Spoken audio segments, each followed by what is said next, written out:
lost in night, in the wood, shadows fight.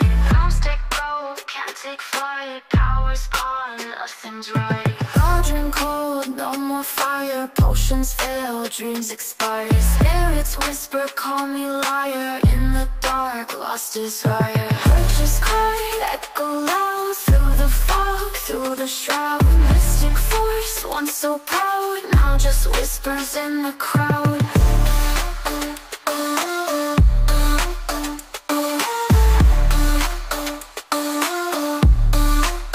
Babaylan TV. Hello Leo, welcome po sa inyong reading. So this is for March 15 to the 21st reading. Para po sa mga bago, don't forget to click the subscribe button, smash the like button, comment below kung kayo po ay nakaka-resonate, and please hit the notification bell kung gusto nyo pong sumali sa ating live sessions. Dun po yan sa ating kabilang channel, that is Babaylan TV. No? Yan po ang ating unang channel catered for our international audience. Huwag po kayong matakot na magtanong at sumali sa live sessions dahil mababait naman po ang mga tao doon. No? So marami tayong pag-uusapan ngayon. Finances, career, job, of course, romance, no? Dun sa mag-asawa, mag-jowa, single, no label, sa mga crushes, and kung merong third-party situation, let's check, no? Kung lalabas naman, ayan. Gusto ko lang pong ipaalala na this is a general reading. So, you may resonate with the entire reading, or you may resonate with some bits and pieces lamang po. Take what's only yours. Huwag niyo pong kalimutan, no? Nasa Facebook po, mag-a-announce po tayo ng pa-raffle natin. And wala po tayong babayaran doon, no? That is free video personal reading na i-announce ko po sa Facebook. Bakit kamo? Kasi po, katatapos lamang ng birthday ko.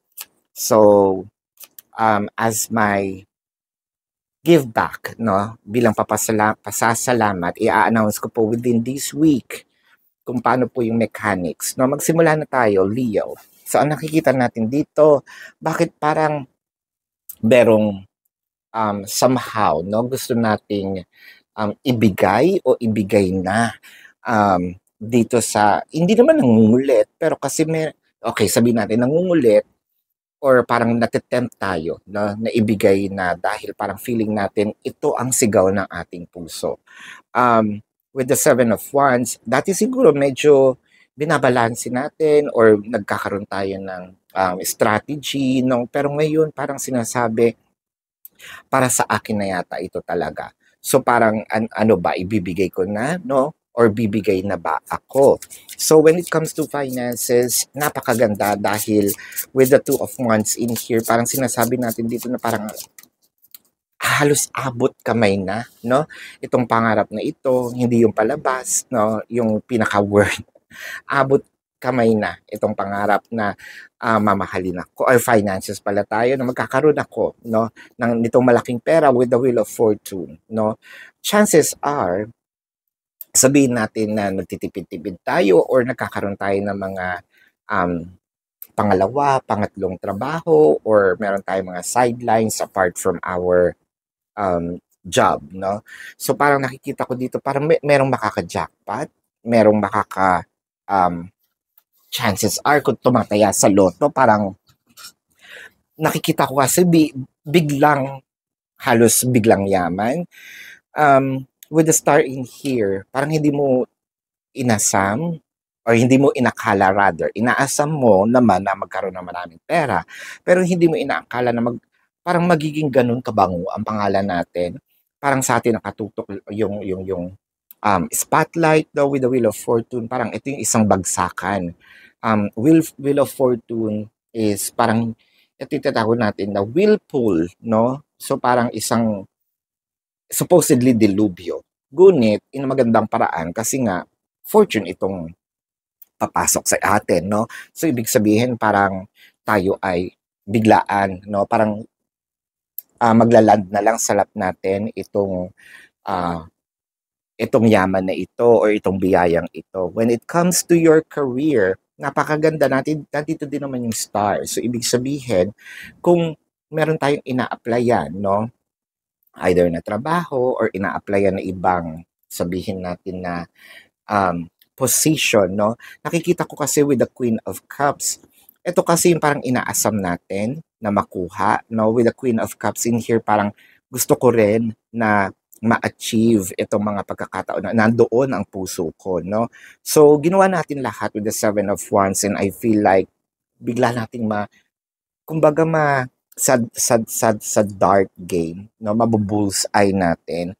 Parang halos walang kapagod-pagod, parang gagawin mong maning-mani, no? This is a walk in the park. When it comes to the romance, nandito na yata tayo na kung mag-asawa na.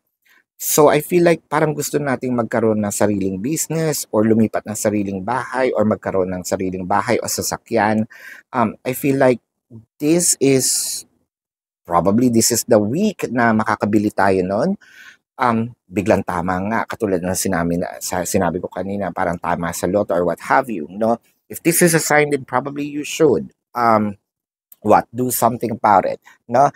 Kung ito'y magjowa, I feel like ito na rin yung time para sasabihin sa ng person mo na, uy, bakit hindi kaya magseryoso na tayo sa ating relasyon, no? Bakit kaya hindi na lang natin hindi na tayo mag-ano na lang tayo, mag-cohab or living in together, no? Or magpo-propose ako sa iyo. Bigla ang isip ito eh. Kasi parang nakikita ko dito na seryoso na or hindi kasi papunta sa seryoso na itong relasyon na ito. So for being single, ang nakikita ko dito parang may napupusuan tayo or may nagkaka-crush sa atin na hindi natin din sa hinagap, bigla na lang tayo mapapa-oo. It feels magical. It feels like love at first sight, no? Sa mga no labels naman at dun sa mga crushes, bigla ka na lang magigising, oh shit, nandito na pala ako sa meron na akong karelasyon, no? So, kung third party situation naman, ang nakikita ko dito is parang bigla na lang ikaw ang pipiliin, no? If ever na you are in a competition with someone, parang, uy, babalik sa akin or ako na talaga ang magiging, ako na ang pinaka-choice, no? So, tingnan pa natin dito ang ibang cards. Nakikita ko talaga dito, no, with the temptation in here, parang pabigay na. There's something in here na konting-konti na lang, na you're too close to the manifestations. The Emperor, the Two of Swords, the Hierophant, the Page of Swords, the King of Wands. So, hindi ikaw ang mag-i-initiate nito, no, nitong energy na ito. Kaya ako sinasabing energy. Now, this could be an event, a place, a situation, or it could also be a person, no? Chances are, siguro ito, kung matagal mo nang kakilala, dati medyo stiff, no? Hindi siya ganun ka-generous, medyo masungit, and then nagkaroon ng separation, whether it is physical or energetic, no? So sasabihin natin na, ay, because of that separation, siguro nagising ito at siguro yung separation na yun yung nagbukas ng kanilang isip, no? Para ipaunawa sa kanila na hindi na kailangan mangyari or hindi na pwedeng mangyari itong separation dahil hindi ka naman kayang mawala. With the Page of Swords in here, ito yung signing of a contract wherein ito sila mismo ang hihingi sa'yo. So when it comes to finances, ang sinasabi nga natin dito, with the Emperor, ito yung parang biglaan din, no? Na parang antas sa buhay, estado sa buhay. Siguro nawalan tayo or probably meron na tayong pera dati, nawala sa atin. But I feel like mas madadagdagan or mas mahihigitan ko ano man itong sabihin nating kinuha sa atin or nawala sa atin, doble, triple, ang biyaya, no? With a Hierophant in here, dun mo masasabi na, kaya pala, no? Merong mga challenges ako sa buhay, kaya pala ito nangyari. Dahil, para siguro matutunan ko. Ngayong meron ka ng kaalaman at handang-handa ka na with a Page of Swords. Nakikita ko dito ang isang kontrata. Napakalaking pera nito dahil kailangan na ng kontrata. Hindi lang ito pwede ng salitaan lang, no? And I feel like with the King of Wands, dito na magkakaroon talaga ng I feel na merong mag-a-announce ng iyong pagkapanalo, mag-a-announce ng iyong pera, no?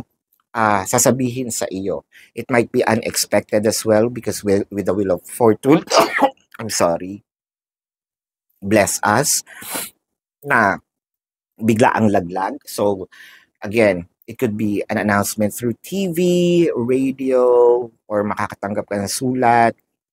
It is an announcement wherein nanalo tayo, no?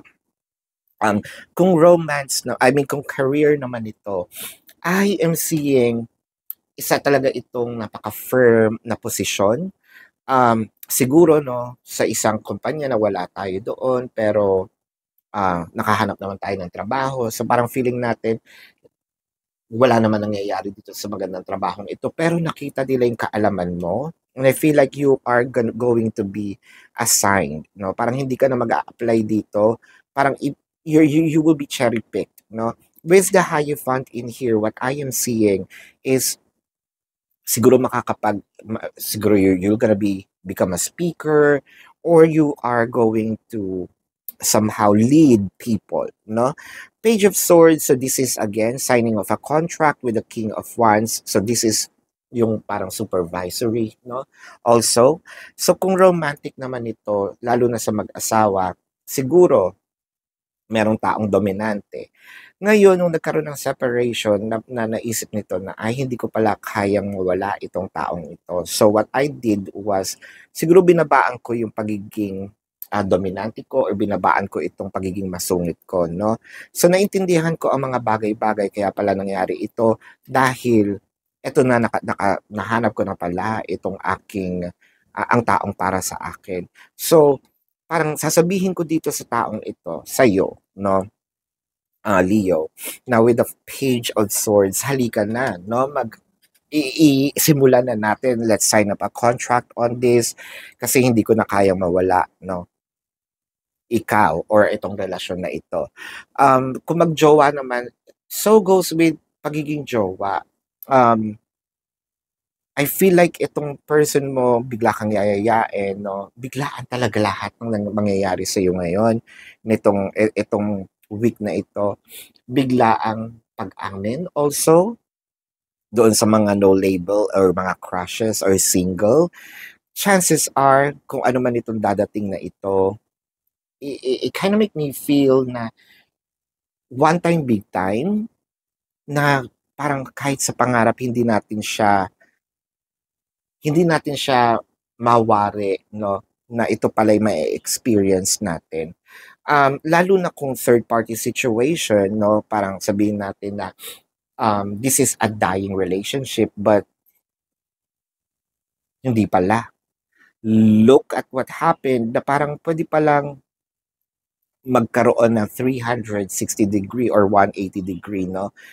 Itong mga nangyayari, and it becomes more serious, more loving, and more committed, no? So ito po ang iyong reading, Leo. Gusto ko lang pong ipaalala sa inyo na doon po sa ating Babaylan TV.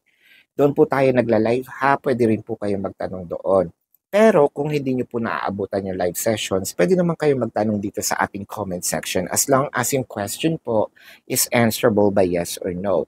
Pero kung hindi po kayo papatulugin ng yes or no na sagot lang, doon po sa ating website, pumunta na po kayo doon. Sa description box ng video na ito, there is a link. Click the link, makikita nyo po yung website, no? Dadaling kayo sa website, nandun po yung name, number, QR code, and amount per question. So, take advantage of the 4 questions plus 1 kasi yun po ang ating discounted na po yun. And if you want to book a private reading, nandun din po siya. Speaking of private reading, so kung ayaw nyo magbayad, sumali na lang kayo doon sa ating raffle, no? Kasi po, birthday ko, katatapos lang ng birthday ko, and this is my birth month, no? As a way of giving back or saying thank you, magpaparaffle po ako. I-announce ko po sa Facebook, no? So, please follow me sa Facebook para malaman nyo yung mechanics. I am going to announce it within this week. Ayan. So, bumalik na tayo sa reading. Are you thinking about me? Chances are, itong reading na ito is para doon sa mga, lalo na sa mga singles, no? Doon sa mga no label, no? Dito sa mga may mga crushes, third party situation. finances, no? Napakaganda. Kasi ito yung parang lagi mong iniisip eh. I think that you're pulling the manifestations very quickly to happen in this 3D, no? Let's check kung ano ang message ng universe sa iyo. Don't allow negative emotions to fester. So, ibig sabihin, I think that walang-wala sa iyo ngayon itong mga negativities kasi what you are manifesting and wanting to harvest are all positives, no? If you are feeling frustrated, angry, or hurt, for example, just acknowledge that. So, ibig sabihin, yes, tao tayo. May dumadating yung time na medyo down tayo, nagagalit, naiinis. Pero, pinagdadaanan mo lang, no? Parang, o sige, ito yung nangyari sa akin for this specific moment in time, no? But that, again, what I'm doing in here is to convert, no, my energy to something positive. And I think that's the reason why sinabi ko na hinila mo nga itong manifestations very quickly kasi napaka-positive mo ngayon, no? Go with them and work with them. Then true healing can be really begin. So I feel like itong mangyayari, whatever kung ano man ang nawala when it comes to finances, relasyon, kung nagkaroon ng separation, or natanggal tayo sa trabaho, no? I think that this is where you can say, I'm going to close that chapter and I'm fully healed now, no? And ready na ako tanggapin ito mga biyayang dumating sa akin. Kaya pala nangyari yon dahil meron pala akong blessings, no?